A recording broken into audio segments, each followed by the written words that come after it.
Hey guys, welcome back to my YouTube channel. Barcelona draw 0-0 against Athletic Club Bilbao away from home in San Mamés. And I'm just glad that game is over, bro. I am so happy that game is done. That is a draw that feels like a loss to me. I don't know about you guys, but that's how it felt to me. And honestly, I think Barca could have won this game 6-0, and it would have been a win that feels like a loss. Because Barca today had a season-ending game, in my opinion. Because they lost, arguably, their two most important players and their two best players.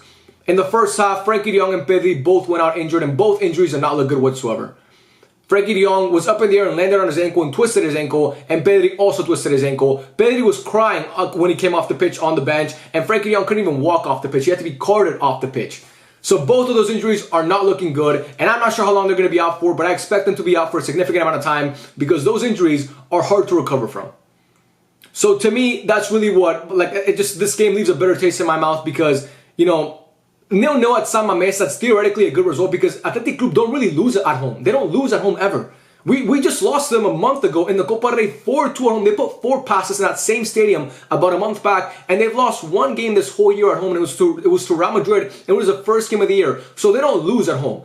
So again, I'm not going in there and not getting a win. I mean, I'm mad about it because we could have inched closer to Girona and Real Madrid, who keep slipping up and giving us a chance to kind of, get in there and start getting into the title race once again, because Girona today dropped points against Mallorca earlier in the day, and Real Madrid dropped points yesterday against Valencia. So they're giving us the opportunity. All we have to do is win a game and take advantage of the opportunity, and we couldn't do that today. But again, that's besides the point. That to me is the most irrelevant part about this game, because I never thought Barca had a chance of winning the league anyway.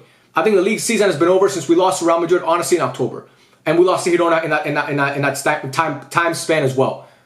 But to me, today was just a heartbreak, bro. Seeing Frenkie de Jong come off the pitch in the cart and seeing Pedri crying once he was off the pitch is terrible. And I don't expect him to be healthy for the Mallorca game on Friday. And Mallorca team, by the way, that's in the Copa del Rey final and just beat Girona today. So they're obviously rolling, and that's going to affect us, obviously, because, they have the momentum on their side. They're confident around their abilities, and, we're a team that looks shot in the heart. So that game's on Friday. Obviously, less time to rest and recover for that, obviously, to get ready for that game. So I don't expect them to play either. I don't expect either Frenkie de Jong or Pedri to play in that game, and nor should they, by the way. They should get all the rest they need. And then, obviously, we have our biggest game of the year on Tuesday against Napoli, the second leg of the UCL. 1-1. Winner goes through. And I don't see how they're available for that game. Now, Pedri has a better chance, in my opinion, because his ankle twist didn't look as bad as Frenkie de Jong's. I expect Frenkie de Jong to be out for multiple months, by the way. It might be a season-ending injury, honestly, what happened to Frenkie de Jong. It did not look good whatsoever. And a twisted ankle, I'm sure you guys, it's happened to most of us just playing football in the park. It hurts like a bitch. And imagine it happening to you like that. I don't expect Frenkie de Jong to recover for a while. And Pedri, again, I'm not saying this to be pessimistic, but it's just a matter of fact. I mean, that's how injuries work. And injuries like that, you don't just wake up the next day and say, "Oh, I feel better now. Let's go play football." No, you need weeks and months of recovery to kind of to ease your way back into the pitch. So we'll see what happens with Frenkie. Pedri, hopefully he can play against Napoli. But again, I just want Pedri to be healthy. I want him to have a long career and a great career. And Pedri just keeps dealing with these injuries, and it's just, I hate to see it for Pedri. But I hate to see it for Frenkie and Pedri because both of them have been dealing with injuries for a couple years. I mean, obviously Frenkie missed a good chunk of the season earlier in the year. Pedri has missed time 2 times this year. He missed like 2 months, and then he missed another month and a half or something crazy like that. So both of our best players going off injured is not great. And again, we blew the opportunity, in my opinion, to draw closer to Madrid and Girona, who obviously, like I mentioned, both dropped points this weekend. In terms of the game in and of itself, it was one of the most boring games I've seen Barca play all year. Even when Frenkie de Jong and Pedri were on the pitch, we were not looking good whatsoever. I think both teams were just, was there a single clear-cut chance in that game? Honestly, it's one of the most boring football games I've ever watched. That game was that boring to watch. It was terrible. It was terrible to watch that game. Lewandowski looked terrible today. I don't know what he did. I mean, I think his purple patch is over because he looked like shit today. He was not doing anything. But again, we didn't really give him much service. But he was not helping the cause whatsoever. Rafinha, yeah, God, man. I try to defend him, bro. That game against Getafe, he was great. But today you just see the bad in Rafinha and you're like, holy shit. These are the games where you start to wonder, should we sell this guy? But games the games like last week against Getafe, you're like, this guy might be, our savior. He might be this next generational talent. We just need him to come good. But that's the thing with Rafinha. It's a roller coaster. Boom, boom, boom. And today was one of those days where he wasn't looking good. I thought Barca's back line overall played decent. I think Bilbao didn't really create many chances. So I think they actually played decent. But overall, this game was just super disappointing to watch. Again, super boring. One gripe that I have to pick with Xavi, number one, he gets a yellow card. Of course he does, because he acts like a fucking child on the touchline. I always complain about that, but I hate seeing our manager act like that on the touchline. I don't like it whatsoever. He should be, he should be the guy who's calm. He should be stoic on the touchline. He should not be acting emotional as if he was still a player, because he's not a player anymore. What really pissed me off is the not bringing in Roque once again. This is the perfect game to bring him in. Just bring in Roque, dude. What are we doing? Why are you, like, this is not a game where you play Lewandowski 90 minutes. The attack looks terrible. The attack looked terrible today, and you bring in, you take off Rafinha, which you should have, but you bring in, what am I saying? You let Lewandowski, that's what I'm trying to say. You leave Lewandowski on the pitch, I'm sorry about that. You leave Lewandowski on the pitch, take him out, and put in Roque. We keep saying it, and you don't do it.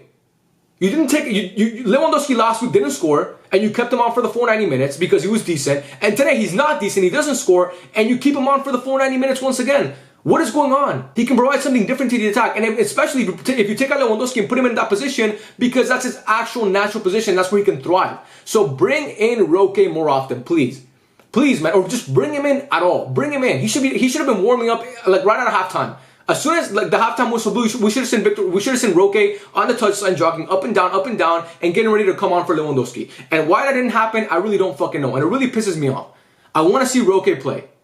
That's all I want to see. I want to see Victor Roque get the minutes he deserves, because he's come off the bench and he's proven that he can actually make an impact off the bench. I've said this before, but we're not guessing with him anymore. Bring him onto the pitch and take out Lewandowski, who again, he's been great for the past couple games. Today he did fuck all. Take him out and bring in Roque and see if you can bring a spark to that team, because today our team offensively in the attack looked terrible. It looked terrible today. We couldn't create anything, and neither could they, but we couldn't create anything. So that to me was disappointing. Lamine Yamal comes on for obviously Pedri, and I thought he looked great, man. He's so good. He looked like the best player on the pitch. He came in on that right-hand side, just going up and down, up and down. He's a generational talent. I've said it obviously a bunch of times. You guys know this already. But Lamine Yamal is an amazing player. I wish he could have obviously started the game. But again, I'm happy he didn't, because he needs his rest. He needs his rest. And we have the home stretch of the season coming up. We have our most important games coming up. And we need him to be fit for that. Because if we lose Lamine Yamal, then it's really over. The season might already be over because Pedri and Frankie are injured. And that's, again, like I said, not great. And it's just really, like, I just don't like, I don't like thinking about that. The fact that they're going to be gone for probably a significant amount of time. We'll probably find out later today or tomorrow for sure how long they're going to be out for exactly. But again, I don't expect it to be quick that they're back. They're going to be out, in my opinion, for a while, like I said. But Lamine Yamal, bro, when he came onto the pitch, you could see the difference between him and Rafinha instantly, bro. He's just so much of he's such a smart player. He's so intelligent on the ball. I mean, everything he does, every move is so calculated and so perfect. Glazing, I know it's glazing, but I mean, the 16-year-old, every time he comes on, he impresses me more and more. And I thought he looked great today. I thought Fermin came on, obviously, for Frankie de Jong in the first half. Didn't really impress me much, but I think Fermin is still going to come good at some point. We need to keep playing him. We need to keep trusting him with minutes, because he's a great player. He's going to come good at some point. Today just wasn't his day. But yeah, overall in this game, I really don't know how much to say. It's going to be one of my shorter react sessions, because again, that game was fucking boring. I'm just really pissed about Frankie de Jong and Pedri, because that feels like a season ender to me. Seeing both of those guys leave the pitch is just not great. But yeah, man, those are my thoughts on the game. Not a fun game to watch whatsoever. Super boring. I apologize to everybody that was in the stream, by the way. My Wi-Fi went out and it just crashed everything. So again, I had to finish watching the game on my fucking phone because my TV went out as well. So I'm sorry about that. I know all of you guys that were in the stream. I appreciate all of you, by the way. I had a lot of fun for like the first 55 minutes I was on there. But unfortunately, my fucking Wi-Fi crashed. So again, I apologize for that if you were in the stream. But if you were on there for the time that I was on there, I appreciate you, man. You guys honestly are the best. I love every single one of you. Yeah, man, we'll see what happens for the rest of the year. Obviously, we have Napoli coming up, Mallorca, and some more important games. Still have the 2 games against Girona and Real Madrid away from home, which are going to be super important as well. But this doesn't help our cause. Seeing both of those guys go out injured does not help our cause.